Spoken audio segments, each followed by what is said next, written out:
பையனை என்கிட்ட விட்டுட்டு போங்க, நான் அவன் கூட பேசிட்டு இருக்கேன். அவனை வச்சுட்டு என்ன பண்ண போற? அந்த பையன் ஸ்ட்ராங்கா இருக்கிறது முக்கியம். அதனால அவனை ட்ரெயின் பண்ண வேண்டிய பொறுப்பை நான் எடுத்துக்க போறேன்.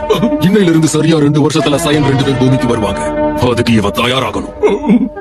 நேரம் கம்மியா இருக்கு, ஆனா அவன் கத்துக்க வேண்டியது நிறைய இருக்கு. சரி, கோபம் இல்லாதனால நான் சீச்சி இவனை கேட்டு பாக்குறேன். சொன்னது உங்க காதுல விழுந்ததா இல்லையா?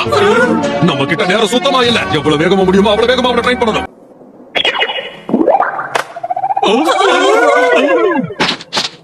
ஒரு வருஷம் ஆகட்டும். இவன் ட்ரைனிங் முடிஞ்சது நானே இவனை கூட்டிட்டு வரேன். ஒருவேளை அதுக்குள்ள கோகு வந்துட்டானா திரும்பி வரும்போது அவனை சந்திக்கிறேன்னு சொல்லுங்க.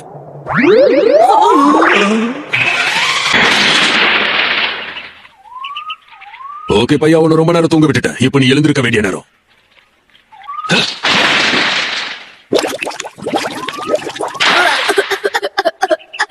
கிட்ட பேசணும். தண்ணியை விட்டு வெளியே வா. நீங்க என் அப்பா இல்ல. என் அப்பா எங்க? அப்பா எங்க இருக்கீங்கப்பா? எனக்கு பயமா இருக்குப்பா.